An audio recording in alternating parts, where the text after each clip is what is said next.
estar acá esta tarde.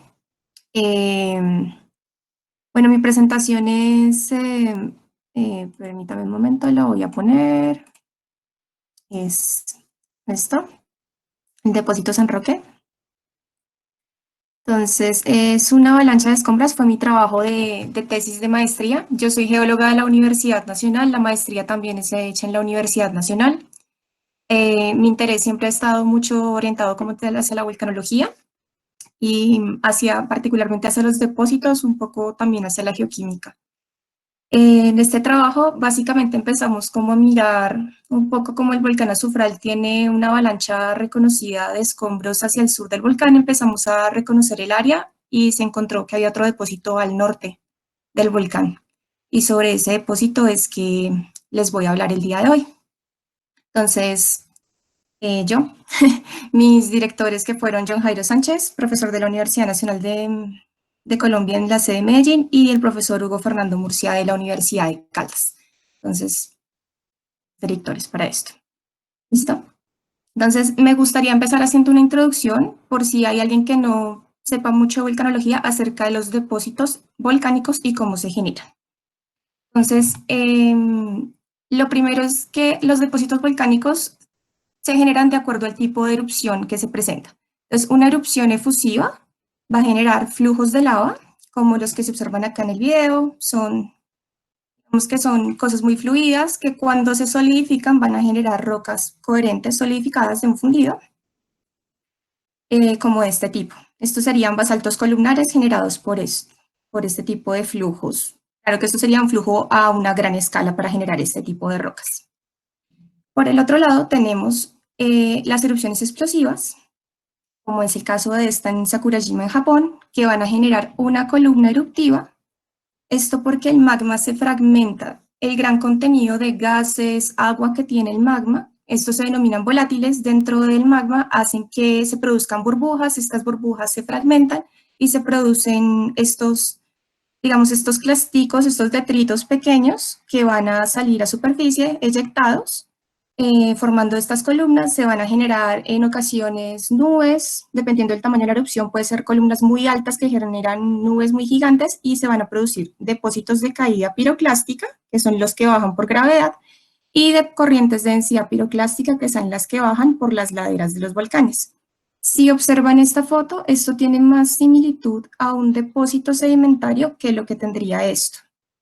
Entonces, en este caso, estos depósitos se van a llamar depósitos volcaniclásticos. ¿Por qué? Porque son formados de pequeños fragmentos denominados clastos y son de origen volcánico. Los depósitos volcaniclásticos tienen, entonces, como definición, una historia de fragmentación, ya sea dentro del volcán o posterior, un transporte y un depósito. Y se van a dividir en primarios o secundarios. Entonces, primarios, producto de una erupción, caídas piroclásticas, las que les conté por gravedad, presentan, digamos acá, cada capa es una caída piroclástica, no es que todas sean del mismo evento. Van a presentar, por ejemplo, en este caso se va a ver que las capas se pueden seguir, presentan espesores más o menos similares durante todo durante la capa se puede seguir con espesor más o menos constante, se van acuñando, pero pues en grandes distancias. Mientras que las corrientes de densidad piroclástica, si presentan estratificación, ya no se van a poder seguir las capas, va a presentar este tipo de estructuras como dunas y otras cosas. En algunas ocasiones, estas corrientes de densidad piroclástica no van a presentar estructuras dentro del depósito. Sin embargo, un rasgo importante es que van a presentar grandes cantidades de material vesiculado, lo que se llama pómez. La pómez es básicamente vidrio con cristales también incluidos y con vesículas de tamaños en que en porcentaje van a alcanzar más del 40% del volumen del fragmento. Por otro lado están los depósitos secundarios, que son los que salen de la removilización de estos productos volcánicos. Lahares, el ejemplo en Colombia es el del Nevado del Ruiz, el lahar de Armero. Estos van a presentar, depende del contenido del agua, puede que presenten algún tipo de estratificación.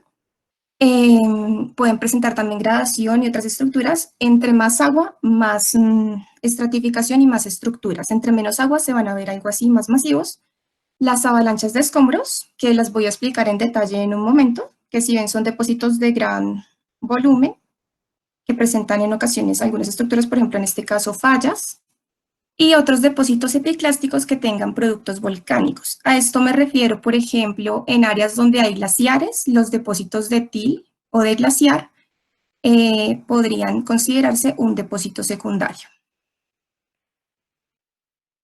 Para definir qué es una avalancha de escombros, una avalancha es un deslizamiento, pero es un deslizamiento que ocupa gran parte de un volcán o de otro tipo de ladera.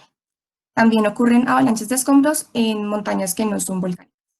Entonces, si observan acá un deslizamiento muy generalmente superficial, como lo que pasa cada rato por allá en la vía al llano, que se derrumba un pedazo, esto es un deslizamiento que realmente es una porción muy pequeña. Si observan acá la escala, 1 kilómetro, puede ser 1 kilómetro de esto, pero realmente el espesor no es tanto. Mientras que una avalancha de escombros va a ocupar un sector importante del volcán. Esto es un colapso volcánico a gran escala. En este caso, también, como les dije, también puede ser una montaña. Y en este caso, por ejemplo, dice que el deslizamiento puede viajar horizontalmente varias veces la altura de caída. Esto se explica de la siguiente forma. Si tenemos, por ejemplo, el volcán este es el volcán, digamos. Y acá ocurrió, esta sería la altura de caída, que sería H. Y hasta donde llega el depósito, que se colapsó, esto sería la longitud, que sería la distancia. Entonces, esta longitud es varias veces esta altura, por definición, en una avalancha de escombros. ¿Por qué se producen las avalanchas? Acá voy a utilizar el ejemplo de una amiga mía. Ella dice que los volcanes básicamente son castillos de arena. Entonces, un volcán, esto significa que un volcán es mecánicamente inestable. ¿Por qué es inestable? Porque los depósitos en su mayoría no están consolidados. Entonces, básicamente un castillo de arena uno lo arma y se mantiene hasta que uno, no sé, pase y le pegue una patada y lo derrumbe. ¿Qué sería la patada en este caso en un volcán? Entonces sería, los volcanes están asociados siempre a fallas tectónicas. Dependiendo del tipo de falla, se puede generar un movimiento particular. La sismicidad propia del volcán, cuando asciende magma también, o cuando hay movimiento de magma, también implicaría que lo puede desestabilizar. Si es un volcán que queda cerca al mar, un cambio en el nivel del mar. Si es un volcán, por ejemplo, en Centroamérica, si hay un huracán, las lluvias también pueden afectarlo. Acá en Colombia, que tenemos un régimen de lluvias bastante importante, también puede ser un factor importante. Las intrusiones de magma, si estas no salen a superficie, sino, por ejemplo, se convierten en criptodomos o los diques cuando se emplazan. La alteración hidrotermal que pueda tener el volcán, si el volcán tiene un glaciar o no que esté ejerciendo peso en superficie, qué tan empinadas son las laderas del volcán, si el volcán se está hundiendo o se está expandiendo lateralmente. Cualquier cosa que pase en un volcán le contribuye a que sea inestable el edificio volcánico, básicamente. Para referirme un poco más a lo de las fallas, hay unos autores, Vic Debris y Davis, que ellos dicen que depende el tipo de falla que afecta al cono volcánico, se va a producir un este. Hagan de cuenta que esto es un círculo. Digamos que si hay una falla normal, esta sería la falla normal, se van a producir unos deslizamientos paralelos a la falla, eventualmente, y después un deslizamiento secundario. Si por el contrario es, por ejemplo, una falla de cabalgamiento, las fallas de cabalgamiento por lo general rodean, van a tener estas direcciones, el deslizamiento se va a producir en este sentido. ¿Listo? Entonces, esto es para que lo tengan en cuenta, más adelante van a entender por qué. Listo. Entonces, un ejemplo que por estos días, si siguen la página de volcanes del Servicio Geológico, van a poder ver que desde el 20 de marzo, que fue el día que empezó el proceso eruptivo, están colocando actualizaciones de qué pasó el día de hoy. El día de hoy, hace 40 años, ocurrió un sismo importante y el volcán estaba teniendo emisiones de ceniza.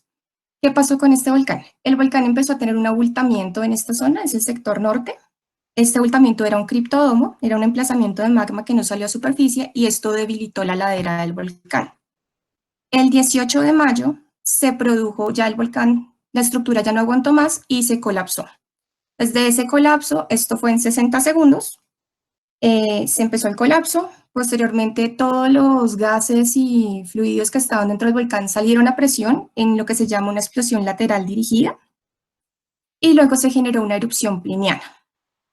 Entonces, esta erupción continuó hasta octubre de 1986, o sea, son 6 años desde que comenzó con pequeñas emisiones de ceniza, algunos sismos, hasta que acabó realmente la erupción.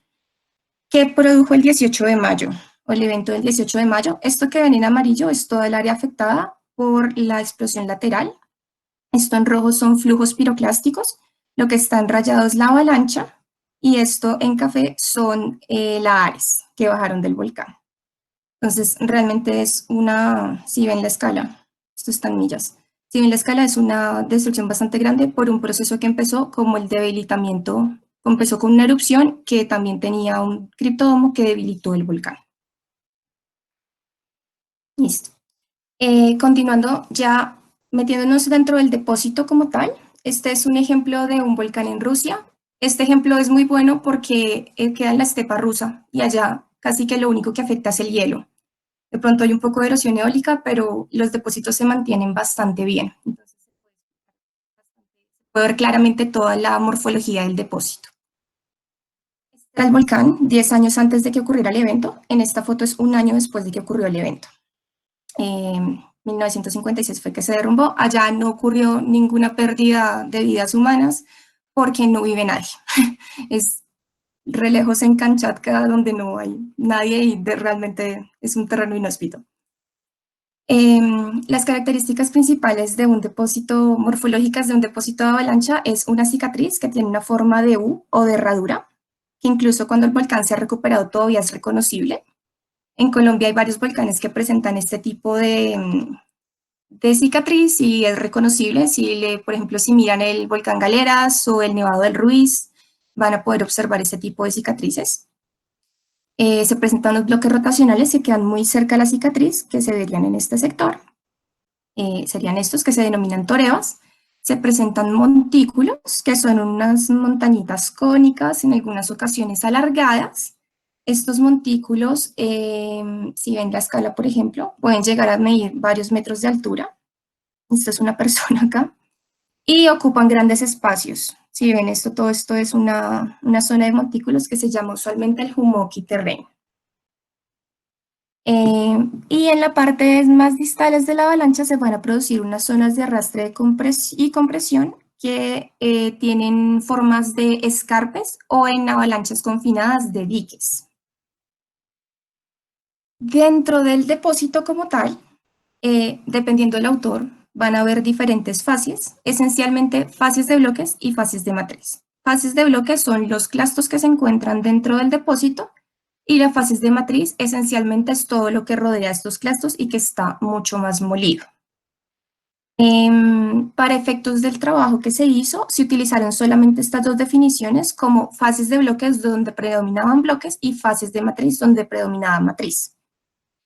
Acá, dependiendo del autor, pueden existir otras fases. Entonces, por ejemplo, en el caso de Van Wyk, de Vries y Davis, ellos definen la fases mixta como la fases que entraría en la definición de Macías como intraclástica, es decir, fases de matriz que está metida dentro de los clastos. En un momento les muestro un ejemplo de esto. Y para Capra y Macías, la fases mixta simplemente es una mezcla de 50% fases bloques, 50% fases matriz más o menos.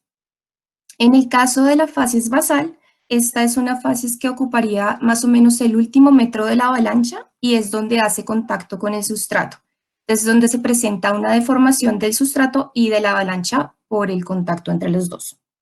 Características de los clastos son angulares, mal seleccionados, tienen varios grados de fracturamiento y presentan una gradación litológica. Esto de gradación litológica se refiere a que como estaban los depósitos dentro del volcán, así mismo van a quedar en la avalancha. Lo que estaba en la parte más superior va a quedar en la parte de arriba y lo que estaba más en la parte inferior va a quedar en la parte de abajo de la avalancha, del depósito. ¿Qué otras cosas se presentan dentro del depósito? Zonas de cizalla que se representan como fallas, material inyectado e incluso diques clásticos. Entonces, las fases de bloques, estos bloques van a estar fragmentados, sin embargo, no se disgregan los bloques. Es una característica importante. Pueden presentar megabloques, que son bloques que tienen tamaños mayores a 1 metro, en este caso este tiene casi 12 metros, y que viajan prácticamente enteros en la avalancha. Las fases de matriz, entonces fases donde predomina la matriz, y o donde si es 50 y 50 puede ser una fases mixta, pero digamos, depende del autor, esto es la fases mixta. Sería como una inyección dentro del bloque. Esta sería para Van Bryk Davis. Y la fase es basal de formación del sustrato, digamos en este caso que se mete el sustrato dentro de la avalancha, o este tipo de estructuras alargadas que se ven por deformación. Entonces, como les comentaba en la morfología, en avalanchas confinadas se presentan diques, en avalanchas que no son confinadas, escarpes. Esencialmente, facies matriz, todo lo que rodea los bloques, y los bloques donde hay mayor contenido de bloques sería una facies de bloques. Entonces, entrando ya dentro del volcán azufral, esto es como una pequeña introducción al volcán. El volcán es un estratovolcán. Si miran en esta foto, no es un volcán realmente que tenga una forma muy cónica. Este volcán ha sido afectado por los periodos glaciales en el Pleistoceno, hace unos 8.000 o 15.000 años, más o menos, es este periodo. Esto realmente ha aplanado bastante la morfología de la zona. Y aparte, los depósitos posteriores del volcán de hace unos 3.000, 4.000 años, que han sido bastante voluminosos, también han cubierto gran parte de la zona. Características del volcán: tiene 4.070 metros sobre el nivel del mar, presenta un lago cratérico, intracratérico, la denominada Laguna Verde, una serie de domos que truncan el cráter, y presenta en este momento actividad fumarólica, actividad sísmica, y algunas esporádicamente presenta algunas erupciones freáticas que dejan estos depósitos de azufre en este sector. El volcán se localiza al occidente de la cabecera municipal de Túquerres, en el departamento de Nariño, al sur de Colombia, muy cerca de otros volcanes reconocibles como el Galeras y el Cumbal o el complejo de Chile Cerro Negro. Dentro de la geología del volcán, este volcán tiene su basamento en lo que Nibia denomina como el Ploco, la provincia litosférica oceánica de la cordillera occidental, del Cretácico occidental, perdón.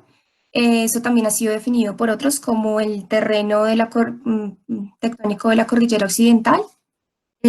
Son básicamente dos complejos. Digamos que en el mapa están divididos, pero de acuerdo a lo que dice Nibia, no es posible dividirlos. De alguna forma están intercalados y tienen contactos tectónicos bastante complejos, por lo que dicen ellos que son coetáneos. El complejo diabásico son rocas volcánicas intercaladas con algunos horizontes sedimentarios que están afectados por metamorfismo, mientras que el complejo de aguas son rocas sedimentarias y metasedimentarias intercaladas con horizontes volcánicos. Entonces, realmente son como que la misma composición, tienen como más o menos las mismas composiciones, y ellos lo definen como coetáneos, como que se generaron al mismo tiempo. El edificio como tal del azufral está asentado sobre dos unidades que son los depósitos ignimbritíticos, que por depósito ignimbritítico es una CDP que tiene bastante contenido de pómez, y sobre unas lavas andesíticas. Estos son pertenecientes a estructuras antiguas en la zona, estructuras volcánicas antiguas en la zona ya no reconocibles. Como tal, el volcán azufral tiene unas unidades, la más basal se llama lavas del azufral. Esta unidad tiene 580.000 años, y sobre esta se encuentran 6 depósitos volcánicos piroclásticos de 18.000 años hasta 280 años, el más reciente, Laguna Verde. Esto es por dataciones. Como dato curioso, no se sabe realmente o no se ha visto una erupción histórica del volcán azufral, entonces esta unidad que tiene 200 años cabe como la duda de si pasó hace 200 años o no pasó hace 200 años. Por dataciones da más o menos esta edad. Entonces puede ser que no se haya notado cuando ocurrió la erupción. A estas unidades se asocian también el crecimiento o la formación de los domos que están en el cráter, que serían estos de acá. ¿Listo? Estas unidades hay dos unidades en avalanchas de escombros. La unidad Túquerres, que es la unidad de hace 18.000 años, más o menos, esa unidad presenta una serie de montículos que están en esta zona, en la planicie de Túquerres o planicie de Huachucal. El municipio de la cabecera de Túquerres queda hacia este lado, hacia acá queda Huachucal. Este es el volcán Azufral. Y en esta zona se observan este tipo de montículos. Entonces, de acuerdo a Calvache y otros en el 2003, el depósito está sepultado bajo depósitos de la unidad en Espino, que es una unidad piroclástica bastante importante en la zona, tiene unos depósitos bastante voluminosos y tiene una edad más o menos de 3.000 años. Y por otra parte está esto que sería la unidad del Carrizo. La unidad del Carrizo es el colapso de un domo. Esto se considera una CDP. Sin embargo, Williams y otros estudiaron este depósito y encontraron alteración hidrotermal en los bloques. Y por eso entraron en la duda de si es un depósito, un flujo de bloques y ceniza, que sería la CDP, o si podría ser una avalancha de escombros. Realmente para mí no es tan claro si puede ser considerada una avalancha de escombros porque por definición una avalancha de escombros es polilitológica y en este caso esto es una avalancha de escombros monolitológica, como la definen ellos. Entonces queda la duda si puede realmente llamarse una avalancha de escombros y si es un flujo de bloques y ceniza o si es las dos cosas, un flujo de bloques y ceniza y una avalancha de escombros, o qué es realmente. Entonces esas son como las dos avalanchas de escombros reconocidas del volcán Azufral. Entonces, ¿cuál fue el trabajo que se hizo en el volcán? Primero, en el reconocimiento de campo, inicialmente se iba a trabajar la avalancha de escombros de la unidad Túquerres, al sur del volcán, pero reconocimiento del terreno se encontró al norte, en la vía que va de Túquerres a Samaniego. Samaniego queda hacia el norte de acá del departamento de Nariño. Se encontró un depósito con unas características muy particulares que se asemejaba a una avalancha de escombros. Entonces, como este depósito no está cartografiado o no se encontró ninguna información acerca del depósito, se prefirió estudiar esto pues para hacer algún aporte a la ciencia y hacer un aporte a la cartografía del volcán Azufral. Lo que se hizo fue recorrer esta carretera entre el sector de San Roque y el sector de Huasi, y hacer o describir toda la sección en donde aflorara el depósito. Se describieron 50 puntos y se recolectaron 14 muestras. Estas 14 muestras se recolectaron inicialmente para ver si existía algún cambio de granulometría o de composición en el depósito, pero ya más adelante les voy a mostrar, no se encontraron cambios como para que digamos que como para poder recolectar más muestras o como que justificaran la recolección de más muestras. No es tan significativos los cambios para recolectar más. Entonces, ¿qué se hizo? Se hizo granulometría, se utilizaron 3 métodos: malla para partículas más grandes, esto en análisis de imagen, tamizaje en seco, y el método de la pipeta para los lodos. Y esto se integró y se analizó estadísticamente. Se hizo un análisis por microscopía electrónica de barrido para encontrar microestructuras en los fragmentos. Usualmente, como les dije, los clastos grandes están fracturados. La idea era buscar estas mismas fracturas en los fragmentos. Se hizo también un análisis por difracción de rayos X para encontrar la mineralogía del depósito y de fluorescencia de rayos X para encontrar la composición elemental. Entonces, ¿qué se encontró en el depósito? Se encontraron, como les dije al principio, para este estudio solamente se utilizaron las fases bloques y fases matriz porque realmente no se encontró algo que justificara el uso de fases mixta. Digamos que tuviera como 50-50 contenido de una y la otra. Estas fotos son una al lado de la otra. Observan es una fase predominantemente de bloques al lado de una fase predominantemente matriz. Esto se encontró en todo el depósito. En las partes donde se mezclan, donde que hay digamos que donde se junta una fase con la otra, se observan este tipo de texturas que se llaman texturas fluidas. Entonces es como que una fase se mete dentro de la otra. Estas son estructuras de cizalla.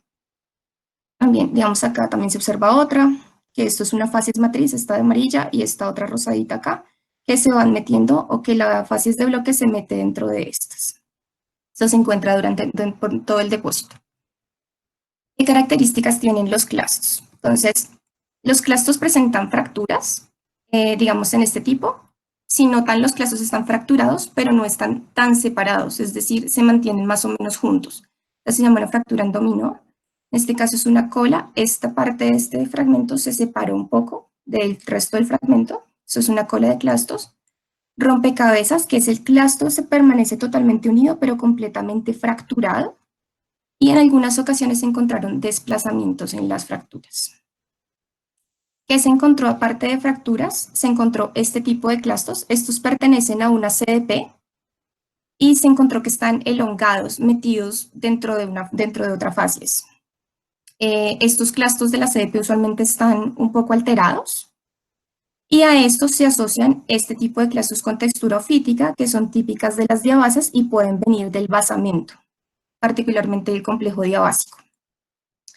Estos clastos también se presentan en forma mucho más grande, que sería un megaclasto, en donde se puede ver una estructura original. ¿Qué se encontró de otro tipo de clastos? Se encontraron estas texturas afaníticas y porfiríticas, que son encontradas también en la unidad lavas del azufral, y clastos muy grandes de estas lavas, con estructuras originales.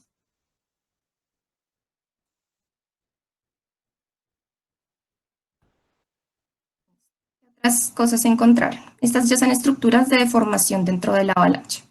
Entonces se encontraron inyecciones de material. En este caso, si ven, esto es una inyeccióncita en facies matriz. Acá se observan este tipo de inyecciones que pertenecen como facies de bloques y facies de matriz. Se nota claramente la diferenciación por el color. Inyecciones en facies de bloques principalmente. La facies de bloques viene desde acá y se inyecta dentro de las facies de matriz.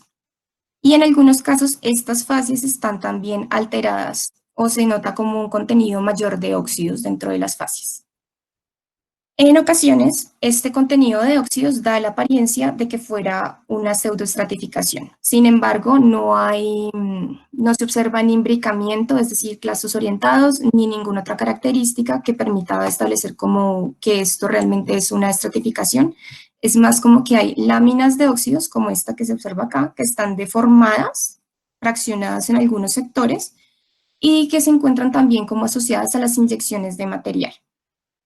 Estas láminas, la explicación de las láminas de óxidos es que ya estaban en el volcán antes de que se derrumbara y cuando se derrumbó simplemente quedaron dentro del depósito deformadas y fragmentadas. ¿Listo? Hay una cosa importante para explicar los óxidos y es que el volcán azufral tiene un contenido importante de magnetita y de óxidos de hierro. Esto puede ser simplemente por alteración meteórica, los óxidos se van lavando y van dejando este tipo de coloraciones. Usualmente esto debió haber pasado en el depósito original y cuando se inyectó el material fue trasladado a la avalancha.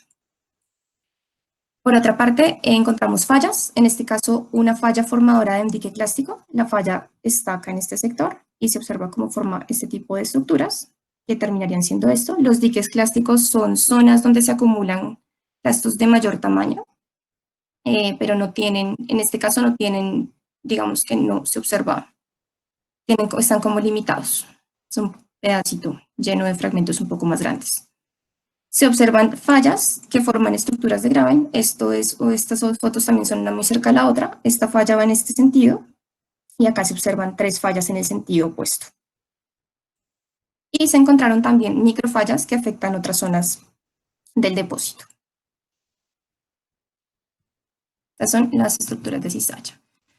¿Qué se encontró más asociado a la avalancha? Se encontró que sobre la avalancha hay un depósito de CDP. En algunas ocasiones se ve así muy plano paralelo, en otras ocasiones se ve cómo está erosionando. En otros sectores se alcanzaron a contar hasta 4 paleosuelos por encima del depósito de avalancha. En algunos sectores se observa cómo la CDP está exactamente encima y en otros el paleosuelo está ocupando gran parte. Estos se observan también que, por ejemplo, la avalancha presenta una forma de montículos por debajo de los paleosuelos y encima de hay 4 paleosuelos, 2 depósitos de CDP y un depósito de caída. El depósito de caída se asocia al volcán Soche, que es un marcador estratigráfico en el área. Este depósito tiene unos 8.600 años y sirve como marcador en todo el sur de Colombia para de edad para los depósitos. Acá se observa en la parte más superior. Eso quiere decir que esto tiene menos de 8.600 años. Más de 8.600 años, perdón. Listo. Dentro de la granulometría, lo que se observó principalmente es que tienen selección muy pobre a pobre, las asimetrías más hacia el lado negativo. Esto quiere decir que hay fragmentos mucho más grandes o predominantemente más grandes. Agudezas platicúrticas y mesocúrticas. Este significa que hay una variación en cuanto a la misma selección, que los clastos tienen diferentes tamaños. Esto se asocia muy directamente a esto. Esta es una versión de los histogramas, no la versión convencional de un histograma, pero se observan, muchas de las muestras tienen dos picos modales. Eso quiere decir que la selección tiene varias, o tiene, digamos, las granulometrías no se van solamente hacia un tipo de granulometría, hacia un tamaño particular, sino tienen varios tamaños involucrados. Esto refleja muy bien esto. Los tamaños principales, si ven en este que es de finos contra arena, todas las muestras se localizan en la parte de la arena, y si los miramos contra grava, caen en estos dos, entre grava arenosa y arenas gravosas. Y lo que se intentó hacer fue compararlo con otros depósitos de avalancha alrededor del mundo, en este caso con dos depósitos estudiados por Roverato en el volcán Colima, y se encontró que presentan características muy similares. Entonces, las gravas arenosas, arenas gravosas, los dos depósitos también del volcán Colima. Las mismas granulometrías, las asimetrías también, un poco más enfocadas a asimetrías negativas, y la selección también de pobre a muy pobre. Si no, la diferencia está también entre el tamaño de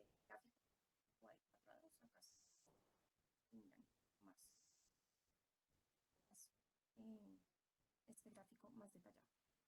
Representan estructuras, pues, granulometrías muy similares.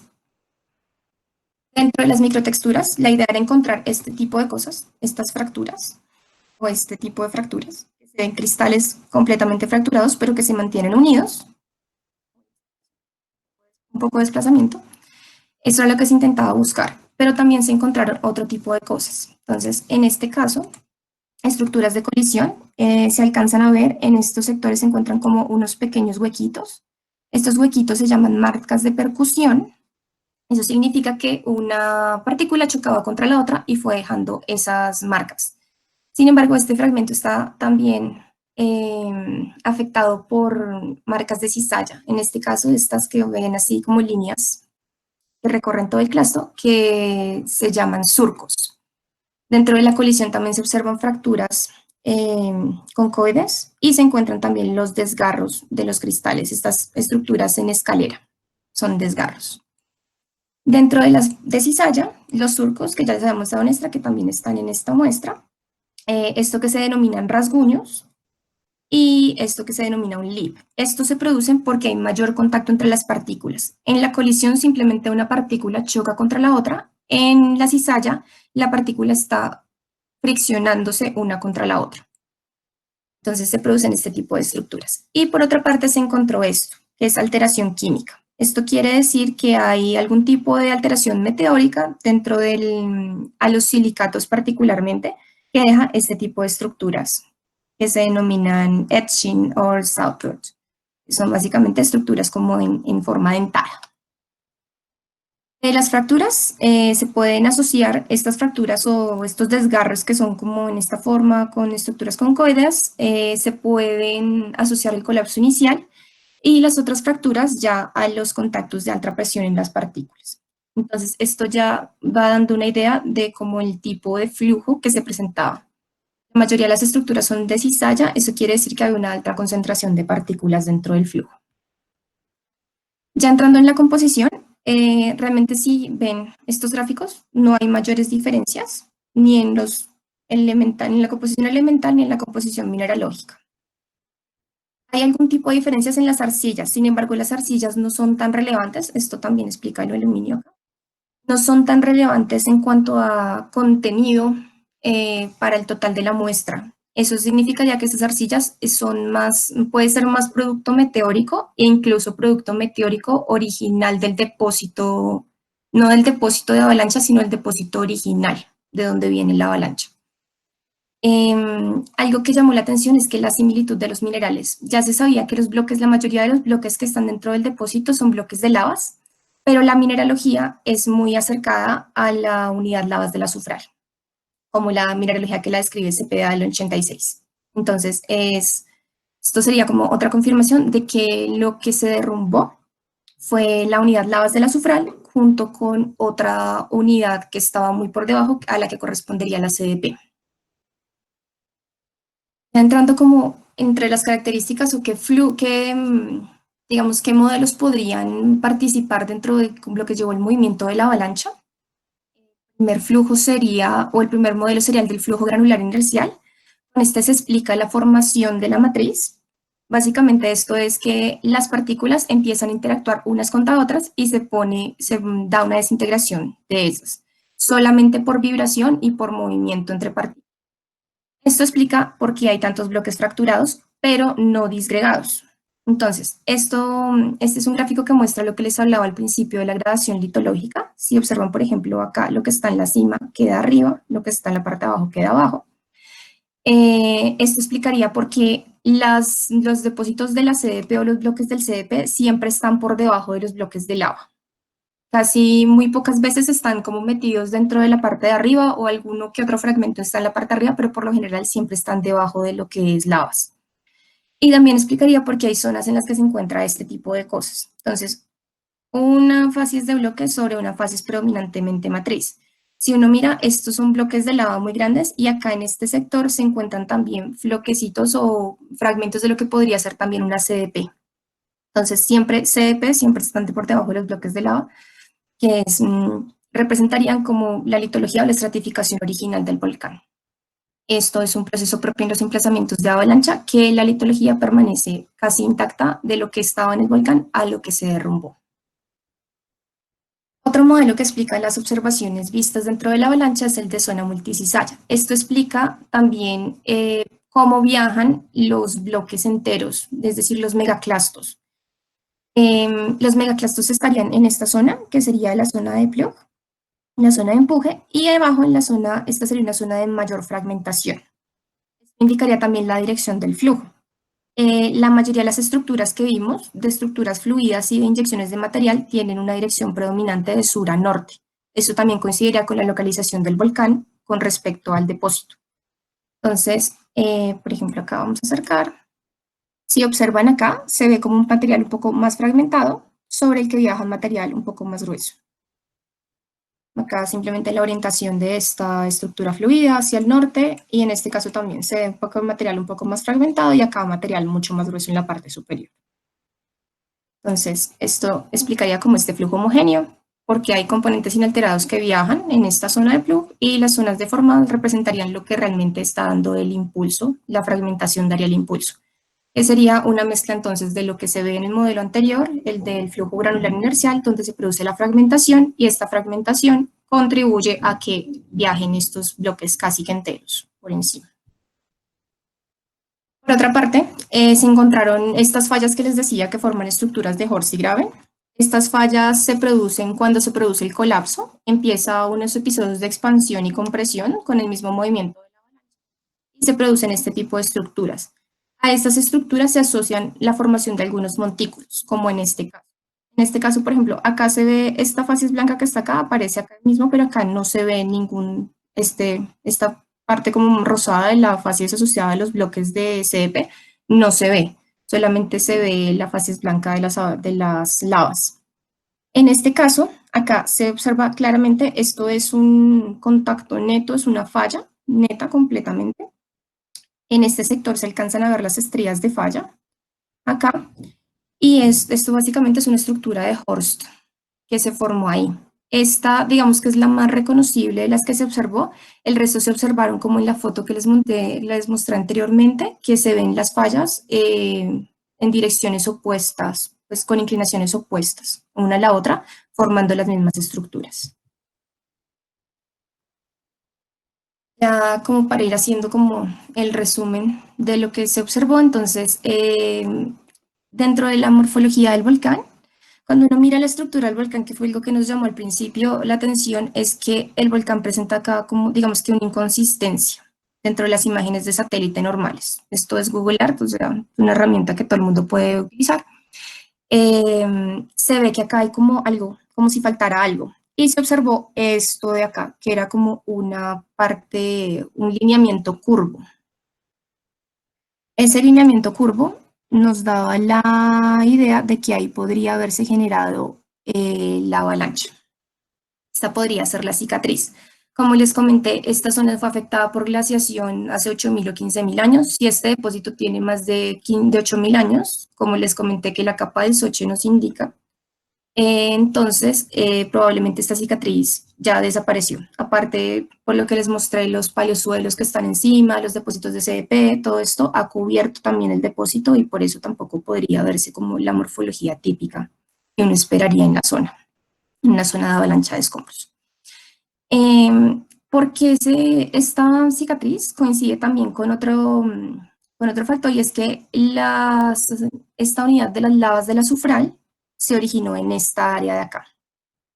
Entonces puede ser que lo que se haya derrumbado es un edificio antiguo asociado al volcán azufral del que hacía parte de las lavas del azufral y esta CDP que está por debajo.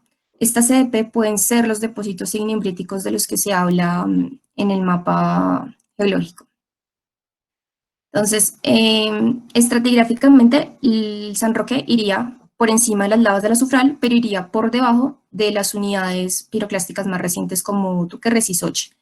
Esto porque se asume en la zona que el Soche es la capa guía que está acá arriba, y encima de esto, una de estas CDPs se recolectó una muestra y se analizó contra una muestra de la sección tipo de la unidad Túquerres, y la mineralogía y la composición son casi idénticas. Entonces nos da la buena idea de que esto es, una de estas al menos, es la unidad Túquerres. Esto limitaría la edad de la avalancha de escombros a entre 18.000 y 580.000 años, ya que pues, la mayoría de los fragmentos que se encuentran dentro de la avalancha son fragmentos de lavas provenientes de la unidad lavas del azufral. Hay otro factor importante y es como la relación que tiene la falla de Caucapatía que atraviesa el volcán azufral con relación tanto al depósito San Roque como al depósito de la unidad Túquerres. Y ustedes se acuerdan al principio cuando estaba hablando de la deformación o de las causas que ayudan a la instabilidad de un volcán, hablé de las fallas y que las fallas normales presentan deslizamientos paralelos. En este sector esta falla ha sido reconocida como un movimiento normal y puede ser que estos dos depósitos estén asociados o tengan una relación genética como deslizamientos primarios asociados a la falla. Sin embargo, para el San Roque no se tiene una certeza del detonante.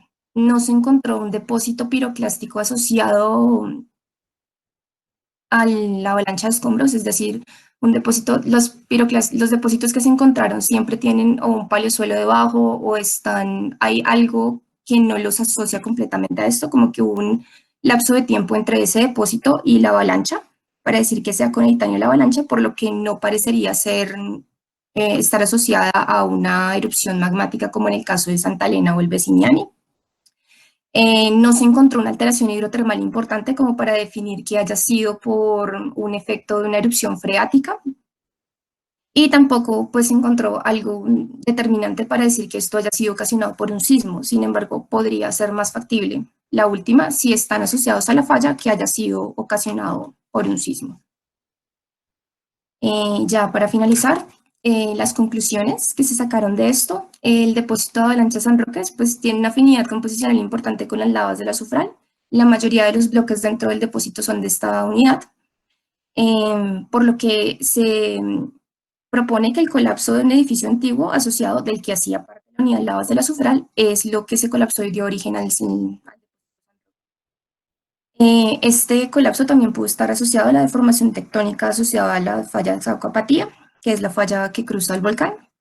La presencia de los bloques de lavas y las corrientes de densidad piroclástica que se encuentran por encima del depósito limitarían la edad del colapso entre unos 18.000 y unos 580.000 años.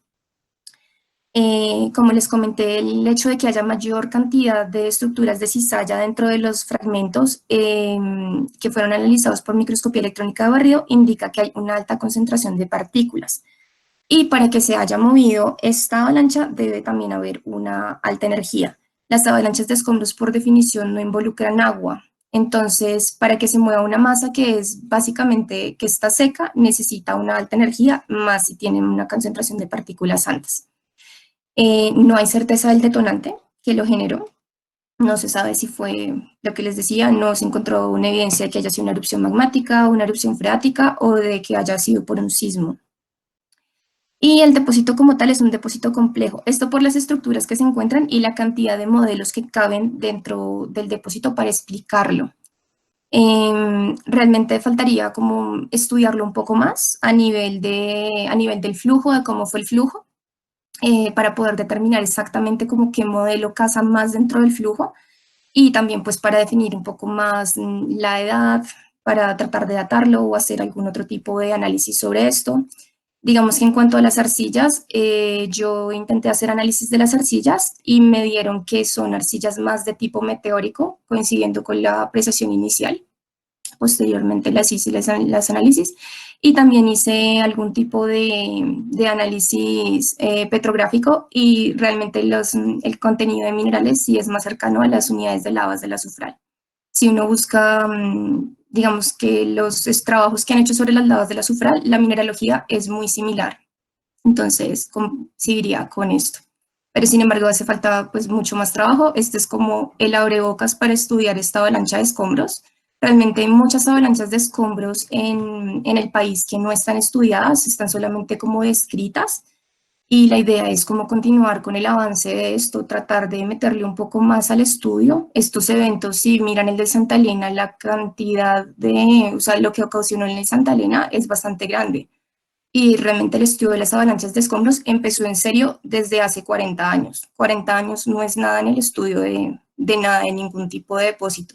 Entonces la idea es como invitarlos a que también se concienticen de que esto es otro evento y es un evento que es bastante grande, bastante voluminoso, digamos que no es el más común de la vida, pero que puede pasar y que hay que monitorear los volcanes, hay que mirarlos, hay que saber si se están deformando y hay que meternos un poco como en la idea de trabajar este tipo de depósitos que son un poco, digámoslo así, que han sido dejados de lado eh, y no los han estudiado con suficiente, solamente se han hecho descripciones muy básicas. En Colombia solamente hay un depósito que está más o menos bien documentado y es un depósito que el doctor Bernardo Pulgarín hizo la tesis en él, que es en el volcán Nevado del Huila. El resto de los depósitos están descritos. Se han descrito, por ejemplo, en el volcán del Ruiz, se han descrito 6 depósitos de avalanchas de escombros que merecería la pena que se pudieran estudiar en detalle. La mejor forma de estudiar esto en detalle es a través de las universidades, de los grupos de investigación. Es la forma más fácil, una tesis es la forma más fácil de meterle el empuje a estudiar todo esto. Entonces, esto es como para que tengan una idea de esto es un nuevo campo de acción. Las avalanchas de escombros son un nuevo campo de acción que realmente tiene muy poco estudio en el mundo, pero los que lo trabajan hacen realmente han encontrado y han hecho modelos bastante interesantes de cómo se producen y cómo es que se mueven estos flujos. Muchísimas gracias por la atención. Les agradezco el día de hoy acá y quedo abierta a cualquier pregunta que me quieran hacer. Silvia, muchas gracias por la presentación tan bonita. Muchos saludos a todos los que están conectados en este momento. Bienvenidas preguntas por el chat o por el micrófono. Buenas tardes. Quisiera hacer dos comentarios.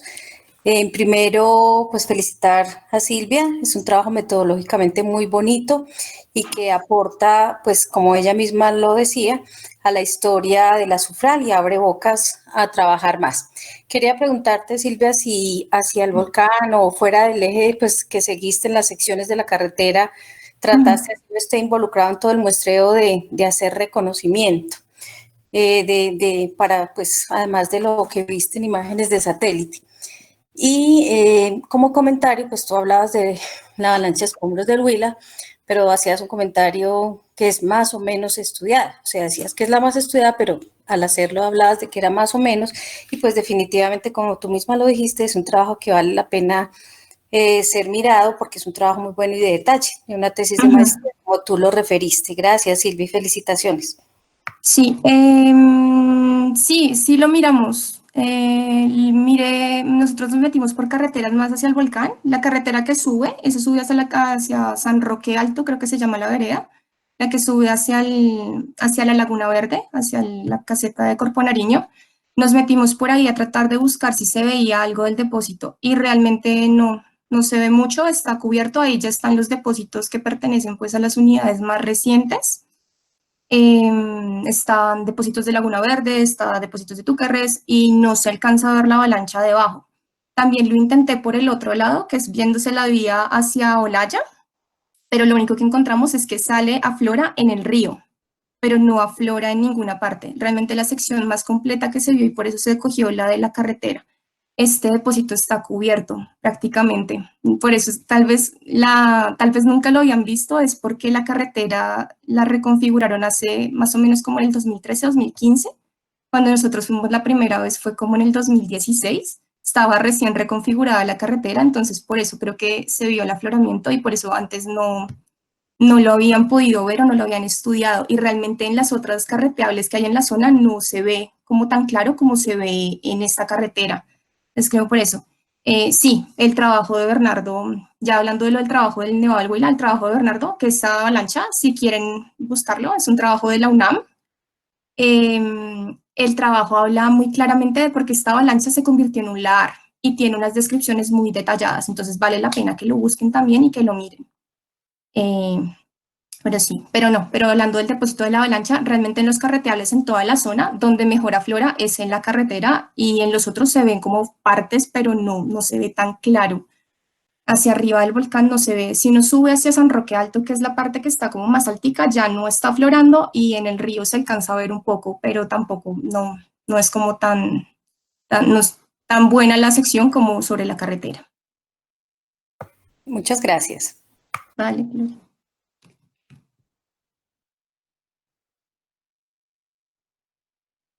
Tienes unas preguntas, Silvia, ahí en el chat. Vamos a mirar. Sí, claro, la falla de Caucapatía, estas son fallas activas, son fallas regionales muy activas. Realmente esto sería, si estas fallas son las fallas como que hacen como el pegue de la cordillera o digamos que esto se generó, esto que les hablaba de la provincia litosférica cretácica occidental, básicamente es un proceso de acreción y de abducción de corteza oceánica contra el continente. Y estas fallas serían como el pegue de ahí. Este es un sistema de fallas que recorre todo el occidente colombiano, de sur a norte, y esto es un sistema que va desde Caldas hasta Ecuador. Es una falla bastante activa. Digamos que si ustedes han notado, no sé si siguen la página del Servicio Geológico, han notado que a veces hay unos temblores por allá en el valle. Esos temblores están asociados como estas fallas. Estas fallas todavía son bastante activas. Son fallas regionales bastante activas.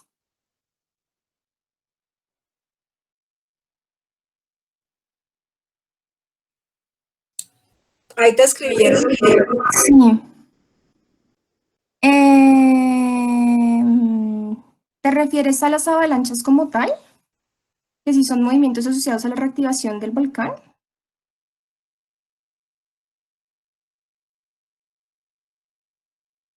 Podría ser que sí. Usualmente, digamos que en el caso de San Roque no es muy claro si puede ser un movimiento por la reactivación del volcán, por lo que no se encontró un depósito asociado a este.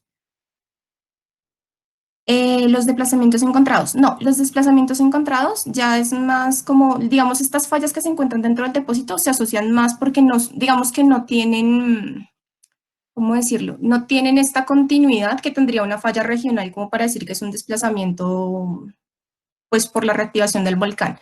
Es más debido al depósito. Son fallas que están muy limitadas a este depósito.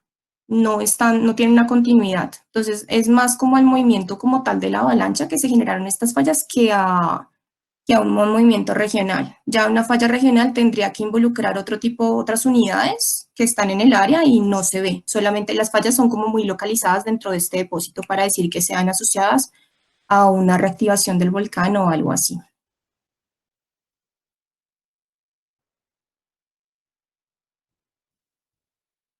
Vale, David.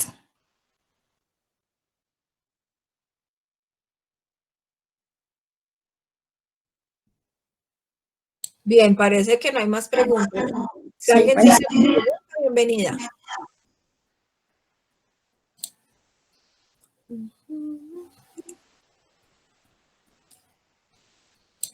Pues nada, un saludo especial a Hugo y a John Jairo que trabajaron contigo en este proyecto de maestría. Muy interesante. A todos, qué bueno que estén acompañándonos en Cuarentenas con Geociencias y nos vemos a las 4 de la tarde para hablar de proyectos pilotos en el fracturamiento hidráulico. Sigan conectados. Hoy también tenemos tesis por la tarde a las 5 y a las 6. Y mañana tenemos conferencias, vamos a recorrer 100 años de sísmica, vamos a hablar de el Valle de Maipó, un proyecto de la UNESCO, y la profesora María Isabel Marín, que también está por aquí, nos va a hablar también una interesante conferencia por la tarde a las 4. Entonces sigamos conectados y nos vemos ahorita a las 4. Silvia, muchas gracias por haberte vinculado. No, muchas gracias. Y qué bonito trabajo hiciste. Te felicito. Listo, no, muchas gracias, profe, a ustedes, a todos los que estuvieron presentes el día de hoy. Muchísimas gracias por venir, por participar en el meeting para conocer un poco más sobre las avalanchas de escombros. Chao, chao a todos. Feliz tarde.